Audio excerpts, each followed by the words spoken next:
हाँ, तो यहाँ पर हम पढ़ रहे थे इलेक्ट्रॉनिक कॉन्सेप्ट। तो इलेक्ट्रॉनों का बाहर निकलना ऑक्सीकरण होता है और इलेक्ट्रॉनों की ग्रहण होने वाली अभिक्रियाएं क्या होती हैं? अपचयन। तो ये हमारी संपूर्ण अभिक्रिया थी, हम इसको पढ़ा चुके थे आपको, ठीक है। तो यहां से क्या हुआ कि सोडियम और Cl2 ने अभिक्रिया करके NaCl बनाया, और NaCl को तोड़ेंगे तो Na+ और Cl-। तो सोडियम से जो Na+ बना, तो वहां पर क्या हुए, Na+ बना तो दो थे, तो दो इलेक्ट्रॉनों को निकाला तब Na+ बना, और Cl2 के जब Cl- बना तो Cl2 ने दो इलेक्ट्रॉनों को ग्रहण किया। तो हमने ये दो अभिक्रियाएं लिख दी, ये और ये किए। तो यहां पर क्या हुआ कि सोडियम ने दो इलेक्ट्रॉनों को बाहर निकाला, इसलिए इस अभिक्रिया को हम ऑक्सीकरण कहते हैं। लेकिन ये क्या है? अर्ध अभिक्रिया, संपूर्ण अभिक्रिया नहीं है, पूरी अभिक्रिया तो ये है। और Cl2 ने क्या किया, दो इलेक्ट्रॉन, वही जो दो इलेक्ट्रॉन उसने त्यागे थे, उन्हीं दो इलेक्ट्रॉनों को Cl2 ने ग्रहण कर लिया और Cl- बना लिया। तो ये अपचयन हुआ, रिडक्शन हुआ। ये रिडक्शन की क्या है? हमारी हाफ रिएक्शन, ठीक है।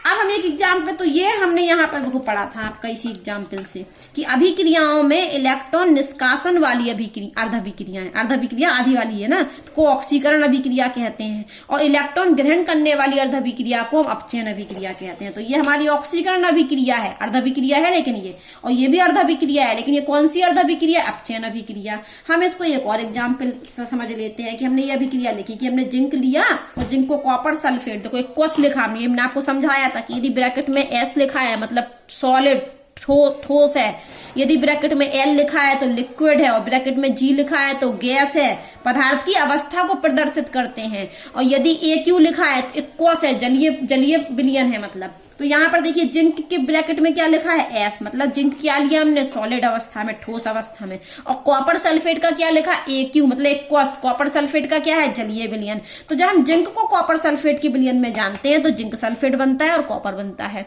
तो यहाँ पर यह अभिक्रिया भी कैसे होती है? दो में होती है। यहाँ जिंक से क्या हो रहा है? ये यहाँ पर जिंक क्या करेगा? दो इलेक्ट्रॉनों को त्यागेगा, यहाँ पर दो इलेक्ट्रॉनों का त्याग किया इसने, और वही त्याग जो दो इलेक्ट्रॉनों को त्याग किया, उन्हीं दो इलेक्ट्रॉनों को इस कॉपर सल्फेट ने ग्रहण किया। तो हम इनको दो तरीके से लिख सकते हैं कि जिंक से क्या बना? जिंक प्लस, लेकिन यहाँ पर ये दो इलेक्ट्रॉन निकाले तो ये जिंक पर क्या आएगा? 2+। जिंक पर क्या आने वाले हैं? 2+। और कॉपर प्लस ने, ये copper sulphate, copper plus Q का मतलब एक्वस, ये वाला कॉपर सल्फेट का विलयन है, तो उसने क्या किया? उन्हीं दो इलेक्ट्रॉनों को ग्रहण कर लिया। तो यहां से हम इनको अगर जोड़ के लिखना चाहें इस अभिक्रिया और इस अभिक्रिया को, तो इलेक्ट्रॉन से इलेक्ट्रॉन तो क्या होंगे? कैंसिल। तो ये अभिक्रिया बनेगी हमारी जिंक सॉलिड कॉपर 2+ एक्वस, और यहां से ये हमारा जिंक एक्वस बन जाएगा, हमारा एक्वस जिंक एक्वस 2+ है, और ये कॉपर सॉलिड। तो ये अर्ध अभिक्रिया है। ये क्या है? हमारी अर्ध अभिक्रिया। ये भी क्या है? हमारी अर्ध अभिक्रिया।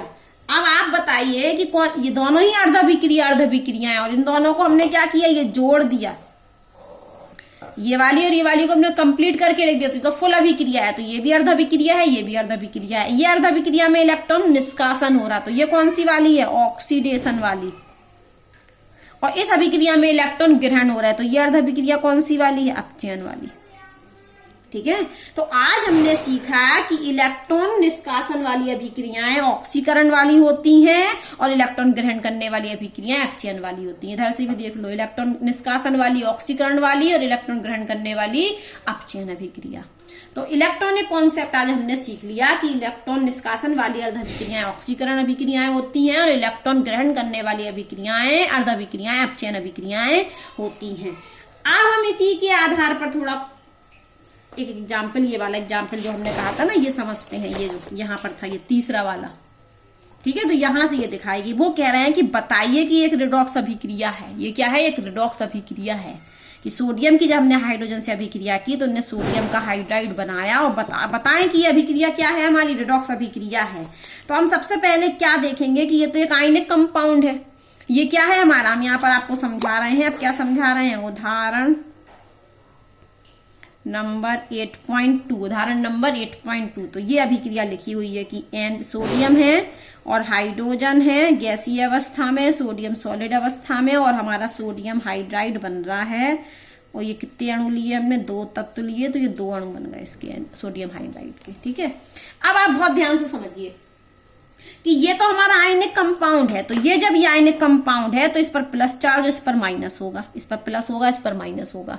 तो सोडियम से क्या बन रहा, सोडियम प्लस, तो ये कभी क्रिया तो ये होने वाली है हमारी कि ये हमारा Na है, तो Na से क्या बनने वाला है, Na प्लस। लेकिन कितने Na हैं, 2, तो हमने यहाँ भी 2 लगा दिया। तो एक Na से एक Na प्लस बनाने में 1 इलेक्ट्रॉन का त्याग करेगा, तो 2 Na है, तो कितने इलेक्ट्रॉनों का त्याग करेगा, 2 इलेक्ट्रॉनों का।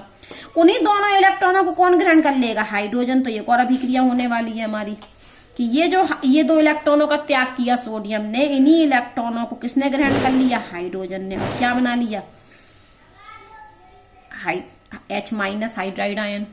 तो क्यों बना लिया, क्योंकि यहाँ पर सोडियम और हाइड्रोजन वैसे तो दोनों ही धन विद्युतीय तत्व हैं, लेकिन सोडियम अधिक धन विद्युतीय तत्व है, इसलिए सोडियम पर प्लस चार्ज और हाइड्रोजन पर माइनस चार्ज। वैसे हाइड्रोजन पर क्या चार्ज होता है, प्लस चार्ज, लेकिन हाइड्रोजन सिर्फ क्षारीय धातुओं के साथ जो हाइड्राइड बनाता है उनमें हाइड्रोजन पर माइनस चार्ज आता है, मतलब हाइड्रोजन अपनी -1 ऑक्सीकरण अवस्था प्रदर्शित करता है। वैसे हाइड्रोजन की जो ऑक्सीकरण अवस्था होती है वो +1 होती है। सिर्फ सोडियम मतलब क्षारीय धातुओं के साथ जब होता है तब हाइड्रोजन माइनस में बना सकता है।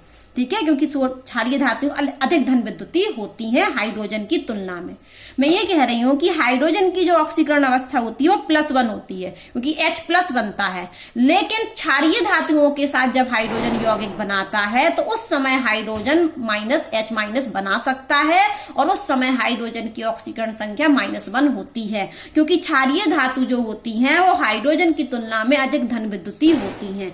तो यहाँ पर जो आयनिक कंपाउंड तो है, तो Na पर प्लस आएगा और हाइड्रोजन पर माइनस, तो Na क्या करेगा, 2 इलेक्ट्रॉनों को त्याग करके Na+ बनाएगा, और उन्हीं दोनों इलेक्ट्रॉनों को हाइड्रोजन ग्रहण कर लेगा और क्या बनाएगा, H- आयन बनाएगा। तो वो हमसे क्वेश्चन पूछ रहे थे कि क्या ये अभिक्रिया रिडॉक्स अभिक्रिया है, रिडॉक्स को उपचय अभिक्रिया बोलते हैं, तो क्या रिडॉक्स अभिक्रिया है, तो हाँ ये रिडॉक्स अभिक्रिया है। क्यों, क्योंकि इसमें ऑक्सीकरण भी हो रहा है और अपचयन भी हो रहा है। ऑक्सीकरण किसका हो रहा है, सोडियम का, क्योंकि सोडियम ने क्या किया है, ये हमने बताया था ना आपको, इलेक्ट्रॉन निष्कासन होगा तो ऑक्सीकरण होगा, इलेक्ट्रॉन ग्रहण होगा तो अपचयन होगा। तो सोडियम ने इलेक्ट्रॉनों का निष्कासन किया तो सोडियम का क्या हो रहा है, ऑक्सीकरण, जबकि हाइड्रोजन ने इलेक्ट्रॉनों को ग्रहण किया तो हाइड्रोजन का क्या हो रहा है, अपचयन। तो इस अभिक्रिया में दोनों काम हो रहा है, इलेक्ट्रॉनों का निष्कासन हो रहा मतलब ऑक्सीकरण हो रहा है, हाइड्रोजन इलेक्ट्रॉनों को ग्रहण कर रहा तो अपचयन भी हो रहा है। तो अर्थात ये अभिक्रिया क्या है हमारी, एक रिडॉक्स अभिक्रिया है। ठीक है, तो ये हमने प्रश्न कर लिया कि हाँ ये एक रिडॉक्स अभिक्रिया है। तो हम यहाँ करके बता देंगे कि सोडियम ने 2 इलेक्ट्रॉनों का त्याग किया तो ये अर्ध अभिक्रिया है ऑक्सीकरण वाली, और उन्हीं 2 इलेक्ट्रॉनों को हाइड्रोजन ने ग्रहण किया तो ये भी एक अर्ध अभिक्रिया है अपचयन वाली। तो इस अभिक्रिया में ऑक्सीकरण अपचयन दोनों साथ साथ हो रहे हैं, इसलिए ये अभिक्रिया एक रिडॉक्स अभिक्रिया है। ठीक है, अब हम पढ़ने वाले हैं कि ऑक्सीकरण संख्या क्या होती है। तो एक प्रश्न अब यहां से आता है कि जब आपके कोवेलेंट कंपाउंड होते हैं ना, तो कोवेलेंट कंपाउंड में हम ये मानते हैं कि जो शेयरिंग इलेक्ट्रॉन है वो अधिक ऋण विद्युतीय तत्व पर के पास है। कोवेलेंट जो सहसंयोजी यौगिक होते हैं तो कैसे बनते हैं सहसंयोजी यौगिक, इलेक्ट्रॉनों की शेयरिंग से। और आयनिक यौगिक कैसे बनते हैं, इलेक्ट्रॉनों के आदान प्रदान से। पढ़ चुके ना हम, तो आयनिक यौगिक तो इलेक्ट्रॉनों के आदान प्रदान से बनते हैं, जबकि सहसंयोजी यौगिक इलेक्ट्रॉनों की शेयरिंग से बनते हैं। तो माना जाता है कि जो सहसंयोजी यौगिक होते हैं उनमें जो शेयरिंग इलेक्ट्रॉन होता है, जो साझे का इलेक्ट्रॉन होता है, वो मान के चलते हैं कि अधिक ऋण विद्युतीय तत्व पर है, मान के चलते हैं। जैसे हमने कहा कि हमारे पास H2O है, तो H2O में हम मान के चलेंगे कि जो शेयरिंग इलेक्ट्रॉन है वो ऑक्सीजन के पास है। क्यों, क्योंकि ऑक्सीजन हाइड्रोजन से अधिक ऋण विद्युतीय है। तो उसी के आधार पर ऑक्सीकरण संख्या निकाली जाती है कि इलेक्ट्रॉन किसके पास है। तो ये तो हम किसके पास होगा, इलेक्ट्रॉन। नियम कहता है कि अधिक ऋण विद्युतीय तत्व के पास ऑक्सीजन होगा। देखो साफ साफ लिखा है, सहसंयोजन आबंध में इलेक्ट्रॉन युगल केवल अधिक विद्युत ऋणी तत्व से संबद्ध होता है। तो इलेक्ट्रॉन किससे संबद्ध होता, अधिक विद्युत ऋणी तत्व से। तो हम ये पहचाने कि यौगिक में कौन अधिक तत्व कौन सा तत्व यौगिक में अधिक ऋण विद्युतीय है, तो उसी के पास इलेक्ट्रॉन होगा, तो उस आधार पर हम क्या निकाल सकते हैं, ऑक्सीकरण संख्या। लेकिन हमें ये जानना है, हर यौगिक में पता थोड़ी ना चलेगा कि कौन अधिक ऋण विद्युतीय है, तो कुछ नियम दिए गए हैं, तो नियमों को हम पढ़ेंगे। तो ऑक्सीकरण संख्या ज्ञात करने के कुछ नियम है। नियम पढ़ने के पहले हम आपको थोड़ा और पढ़ाते हैं कि जो ऑक्सीकरण संख्या जो आयनिक यौगिकों में होती है, आयनिक यौगिक में जो होती है, तो वो होती है कि जितना आवेश हो किसी पर, जितना आवेश हो। जैसे कि हमने कहा कि हमारे पास ये एक आयनिक कंपाउंड है NaCl, हमने कहा आयनिक कंपाउंड है, तो आप जानते हो कि Na पर क्या होता प्लस और Cl पर क्या होता माइनस। तो आयनिक यौगिक में क्या होगा हमारा कि कैटायन पर जितना, ये धन कैटायन हो गया, तो ये क्या हो गया ऋणायन। कैटायन और ऋणायन तो जानते हो, कैटायन मतलब धनायन और एनायन का मतलब ऋणायन। तो आपका धनायन पर जो आवेश होगा और ऋणायन पर जो आवेश होगा वही उसकी ऑक्सीकरण अवस्था होगी। किसमें, लेकिन आयनिक यौगिकों में। तो आयनिक यौगिक में धनायन पर जो आवेश होगा वही उसकी ऑक्सीकरण अवस्था होगी और ऋण आयन पर जो आवेश होगा वही उसकी ऑक्सीकरण अवस्था होगी। तो इस आयनिक कंपाउंड में सोडियम की जो ऑक्सीकरण संख्या है, मतलब ON, हम बार बार ON लिखेंगे, ऑक्सीकरण संख्या मतलब ऑक्सीडेशन नंबर, तो शॉर्टकट में ON। तो सोडियम की ON कितनी होगी +1। और Cl की बात करें तो Cl की ON कितनी होगी -1। क्यों होगी, क्योंकि कैटायन पर जो आवेश होगा वही उसकी ऑक्सीकरण अवस्था है, एनायन पर जो आवेश होगा वही उसकी ऑक्सीकरण अवस्था है। तो कहा जाता है कि आयनिक कंपाउंड में जो संयोजकता होती है, जो संयोजकता होती है वही उसकी ऑक्सीकरण संख्या होती है। तो हमने एक नियम लिखा है कि आयनिक यौगिक में valency is oxidation number. Valency मतलब संयोजकता, तो जो संयोजकता है वही उसकी ऑक्सीकरण संख्या है। तो आयनिक यौगिक में ये नियम चलता है। लेकिन सहसंयोजी यौगिक में देखो लिखा है valency is not always equal to oxidation number. सहसंयोजी यौगिक में संयोजकता हमेशा ऑक्सीकरण संख्या नहीं होती है, हो भी सकती है और नहीं भी हो सकती है। तो पहली बात कि आयनिक यौगिक में जो संयोजकता होती है वही ऑक्सीकरण नंबर होता है, जबकि सहसंयोजी यौगिकों में जरूरी नहीं कि जो संयोजकता हो वही ऑक्सीकरण संख्या भी हो। और आयनिक यौगिक में ऑक्सीकरण नंबर कैसे समझ में आता है कि जो आवेश हो, धनायन पर जो आवेश हो वह उसकी ऑक्सीकरण संख्या है, ऋणायन पर जो भी आवेश हो वह इसकी ऑक्सीकरण संख्या है। सहसंयोजी यौगिक में ऐसे हमें आवेश तो दिखते नहीं है, तो हम ये कहते हैं कि सहसंयोजी यौगिक में इलेक्ट्रॉन कैसे, कंपाउंड कैसे बनता है, इलेक्ट्रॉनों की शेयरिंग से। आदान प्रदान तो होता नहीं है। आयनिक यौगिक में तो आदान प्रदान होता है, तो जो तत्व इलेक्ट्रॉन देता है उस पर धनावेश आ जाता है, जो तत्व इलेक्ट्रॉनों को ग्रहण करता है उस पर ऋणावेश आ जाता है, तो हमें आवेश दिखता है। लेकिन सहसंयोजी यौगिकों में तो ऐसा कुछ होने वाला नहीं है, तो आवेश तो दिखने वाला नहीं है, क्योंकि इलेक्ट्रॉन का आदान प्रदान तो होता नहीं है, सिर्फ क्या होती है, इलेक्ट्रॉनों की शेयरिंग होती है।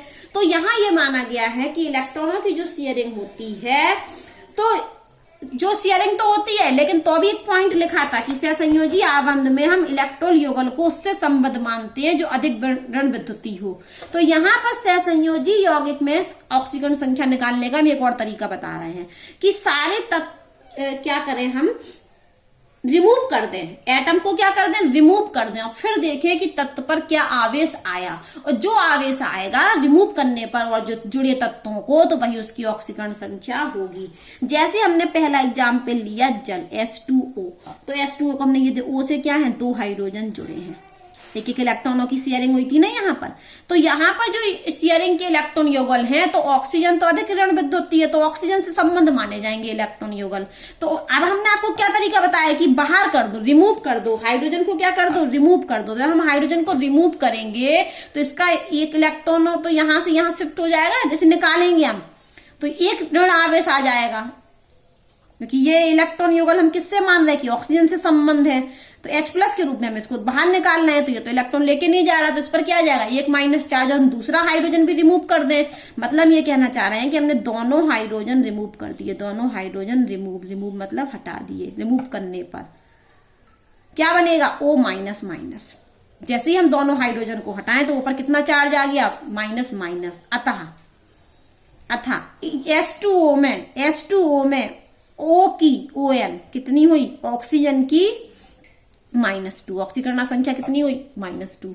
तो आयनिक यौगिक में तो डायरेक्ट निकाल सकते कि जो आवेश हो वही हमारी क्या होती है? ऑक्सीकरण संख्या। लेकिन सहसंयोजी यौगिकों में आवेश तो दिखता नहीं है हमें, तो हम क्या करें? सारे तत्व जो उससे जुड़े तत्व हैं उनको रिमूव कर दें, और रिमूव करने पर देखें कि उस तत्व पर कौन सा आवेश आ रहा है। तो हमने इन तत्वों को जब रिमूव किया तो उस पर 2 माइनस चार्ज आए, मतलब ऑक्सीजन की ऑक्सीकरण संख्या कितनी हुई? -2। ठीक है, इसी तरीके से हम एक एग्जाम्पल ले ले, मान चलो H2S ले लिया हमने, तो S से क्या हुई? हमारे 2 हाइड्रोजन जुड़े थे, यहां भी हमने दोनों हाइड्रोजन को हटाया तो S पर क्या आ गए? 2 माइनस। तो मतलब सल्फर की ON कितनी हुई यहाँ पर? -2। लेकिन किस में? H2S में हमेशा नहीं होती सल्फर की -2। ठीक है, और यहां पर भी ये तो थी ना, या लिख लो H2O में ऑक्सीजन की ON। ठीक है, इस तरीके से हम निकाल सकते हैं। अब हम पढ़ने वाले हैं नियम, कि ऑक्सीकरण संख्या का मान जानने के लिए कुछ नियम बताए गए हैं। तो क्या नियम बताए गए हैं? वो नियम अब हम पढ़ते हैं कि यदि कोई तत्व स्वतंत्र या असंयुक्त दशा में होगा, स्वतंत्र हो, फ्री हो, संयुक्त ना हो, तो उस समय तत्व की ऑक्सीकरण संख्या 0 मानी जाती है। कोई तत्व अपनी स्वतंत्र अवस्था में है, मतलब असंयुक्त है, किसी से जुड़ा नहीं है, तो उस समय प्रत्येक तत्व की ऑक्सीकरण संख्या 0 मानी जाती है। जैसे हमने कहा, मतलब जिस फॉर्म में हमेशा मिलता हो उसी फॉर्म में हो, जिस रूप में पाया जाता है उसी रूप में हो। मान लो हमने हाइड्रोजन गैस रूप में होता है H2, तो H2 की क्या होगी? ऑक्सीकरण संख्या 0, क्योंकि स्वतंत्र रूप में है ना भी हाइड्रोजन, कुछ बना तो नहीं लिया। अब H2O हो जाएगा तब हाइड्रोजन की अलग हो जाएगी ऑक्सीकरण संख्या, तब 0 नहीं होगी। या H2S बना रहा है, H2O बना रहा, तब हाइड्रोजन की 0 नहीं होगी। लेकिन हाइड्रोजन अपने गैस रूप में पाया जाता है और गैस रूप में ही है, स्वतंत्र अवस्था में है, तो उस समय तत्वों की ऑक्सीकरण संख्या 0 होती है। यदि तत्व अपनी स्वतंत्र अवस्था में हो, असंयुक्त अवस्था में हो, या जिस रूप में पाया जाता है उस रूप में है, तो उस समय तत्व की ऑक्सीकरण संख्या 0 होती है। तो H2O में नहीं होती है, H2O में तो हाइड्रोजन की +1 होती है। कितनी होती है? +1 OS। लेकिन H2 में कितनी होगी? 0। इसी प्रकार से Cl2 में क्या होगी? Cl की 0। और F2 में भी फ्लोरीन की क्या होगी? 0। इसी प्रकार से हम ले लें अपना आयरन Fe के रूप में पाया जाता, अकेला है ना, तो आयरन की क्या होगी? 0। इसी प्रकार से सोडियम 0। तत्व स्वतंत्र है ना, कोई असंयुक्त है, किसी से बंध तो नहीं बनाया कि NaCl बना लिया। NaCl में Na की +1 होती है, लेकिन अकेला Na होगा तो Na की क्या होगी? 0 होगी। इसी प्रकार से Al, इसी प्रकार से Ag और एक्सेट्रा। तो जब कोई तत्व स्वतंत्र अवस्था में होता है तो उसकी ऑक्सीकरण संख्या 0 मानी जाती है। अब हम बात करते हैं कोई मोनोएटोमिक आयन। मोनोएटोमिक आयन मतलब एक परमाणु वाला आयन। एक परमाणु मतलब जैसे कि अकेला ये हाइड्रोजन की बात करें, उस समय ये मोनोएटोमिक हुआ। और यदि हम जैसे H2 लिख देते हैं तो ये डाईएटोमिक हो गया। हम O लिखें तो मोनोएटोमिक, O लिखें, O2 लिखें तो डाईएटोमिक, और ये O3 लिख दें तो पॉलीएटोमिक। समझ रहे बात को? या ट्राईएटोमिक, 3 परमाणु हो गए तो ट्राईएटोमिक। इसमें 2 परमाणु हैं O2 में तो डाईएटोमिक। O में अकेला 1 परमाणु है तो मोनोएटोमिक। तो मोनोएटोमिक जो आयन होते हैं जिनमें सिर्फ क्या हो? 1 परमाणु हो, तो उनमें जो परमाणु की जो ऑक्सीकरण संख्या होती है वो उस पर उपस्थित आवेश के मान के बराबर होती है। परमाणु कैसा होना चाहिए? एक परमाणविक मतलब मोनोएटोमिक होना चाहिए। तो मोनोएटोमिक जब परमाणु आयन होगा तो उस आयन पर जो आवेश होगा वही उसकी क्या होगी? ऑक्सीकरण संख्या। तो मोनोएटोमिक आयन में जो ऑक्सीकरण संख्या होती है वो आवेश, उस पर उपस्थित आवेश के मान के बराबर होती है। तो ऑक्सीकरण संख्या कैसे निकलेगी? आवेश को देखना पड़ेगा। जैसे हम कुछ मोनोएटोमिक लिखते हैं तब, तो ऐसे हमने लिख दिया Na+, मोनोएटोमिक हुआ। Na2+ कर दे के तो डाईएटोमिक होता, हमने क्या लिखा? Na+। अब हमने लिख दिया मान के चलो K+, ये भी मोनोएटोमिक, एक ही तो परमाणु है K का, K2 तो ना लिखा हमने। अब हमने लिख दिया कॉपर+, फिर हमने लिख दिया सिल्वर+। अब हम लिख रहे हैं कुछ और, ये लिख दिया हमने Cl-, Br-, I-। ठीक है, अब हम थोड़े से और लिखते हैं Mg+2+, कैल्शियम 2+ और कॉपर +2। ठीक है, और ये आयरन +2। अब हम यहाँ पर लिख रहे हैं O2 माइनस। तो अब हमने क्या नियम क्या बताया कि जितना आवेश होगा वही उसकी क्या होगी ऑक्सीकरण संख्या। तो इस तत्व पर कितना आवेश है +1, इस तत्व पर भी +1, इस तत्व पर भी +1, इस तत्व पर भी +1। तो इस तरीके से इन चारों की जो ON होगी वो क्या होगी +1। यहाँ देखो इन तीनों तत्वों पर इस पर इन तीनों तत्वों की पर कितना आवेश है -1। तो इन तत्वों की क्या होगी ON, इन तीनों की -1। अब हम देखते हैं नीचे वाले तत्वों पर देखिए इन पर कितना आवेश है +2 +2 +2 +2। तो इन चारों की क्या होगी ON +2 और इसकी कितनी दिख रही -2। तो इसकी ON कितनी होगी -2। किस नियम से निकाली कि मोनो एटॉमिक तत्व है यदि उस पर जितना आवेश है वही ON है। इन चारों पर +1 आवेश था तो इन चारों की ON क्या हो गई +1। इन तीनों पर -1 आवेश था तो इन तीनों की ON ऑक्सीकरण संख्या -1 हो गई। इन चारों पर +2 आवेश था तो इन चारों की ऑक्सीकरण संख्या +2 हो गई। यहाँ पर O-2 था मतलब इस पर -2 आवेश था तो इसकी ON -2 हो गई। क्या सीखा हमने सीखा कि मोनो एटॉमिक आयन पर जो आवेश होता है वही उसकी क्या होती है ऑक्सीकरण संख्या होती है। अब हम पढ़ने वाले हैं ऑक्सीजन की। तो ऑक्सीजन की जो ऑक्सीकरण संख्या होती है ऑक्सीजन की हमेशा ऑक्सीकरण संख्या जनरली सामान्यतः ऑक्सीजन की ON -2 होती है। कितनी होती है सामान्यतः ऑक्सीजन की ऑक्सीकरण संख्या -2। लेकिन परोक्ष अपवाद भी हैं। हमने कहा कि सामान्यतः तो ऑक्सीजन की ऑक्सीकरण संख्या -2 होती है लेकिन हमेशा -2 नहीं होती है, कुछ अपवाद है। तो पहला अपवाद तो है परऑक्साइड में। किसमें परऑक्साइड में। तो परऑक्साइड होगा यदि तो फिर ऑक्सीजन की जो आपकी ऑक्सीजन की ON -2 नहीं होती है -1 होती है। किसमें परऑक्साइड में। ठीक है। और यदि सुपर ऑक्साइड हुआ परऑक्साइड में तो कितनी होती है -1 और यदि सुपर ऑक्साइड हुआ तो सुपर ऑक्साइड में होती है -12। हमने कहा कि ऑक्सीजन की जो ऑक्सीकरण संख्या होती है वो -2 होती है सामान्यतः लेकिन अपवाद है। परऑक्साइड में कितनी होती है ऑक्सीजन की ऑक्सीकरण संख्या -1 और जबकि सुपर ऑक्साइड में कितनी होती है ऑक्सीजन की ऑक्सीकरण संख्या -12। क्या होती है -12। तो परऑक्साइड जैसे हमने लिखा H2O2 ये हाइड्रोजन परऑक्साइड है। तो H2O2 में O की मतलब ऑक्सीजन की ON कितनी होगी -1 क्योंकि ये परऑक्साइड है। अब एक सुपर ऑक्साइड ले लेते हैं हम KO2। तो KO2 एक सुपर ऑक्साइड है पोटेशियम का। तो KO2 में ऑक्सीजन की ON -12 होती है। कितनी होती है -12। तो हमने आपको पढ़ाया कि ऑक्सीजन की सामान्यतः तो ऑक्सीकरण संख्या -2 होती है लेकिन परऑक्साइड में -1 और सुपर ऑक्साइड में -12 होती है। ठीक है। अब सुनिए और इंपॉर्टेंट नियम कि ऑक्सीजन की हमेशा ऋणात्मक होती है ऑक्सीकरण संख्या। क्या होती है ऋणात्मक सिर्फ फ्लोरीन को छोड़कर क्योंकि फ्लोरीन के समय उसकी पॉजिटिव हो सकती है। एक और अपवाद है कि हमने बोला कि ऑक्सीजन की हमेशा ऑक्सीकरण संख्या ऋणात्मक होती है सिर्फ फ्लोरीन को छोड़कर। तो फ्लोरीन के साथ यदि यौगिक बना रहा है F2O बन रहा है तो F2O में O की मतलब ऑक्सीजन की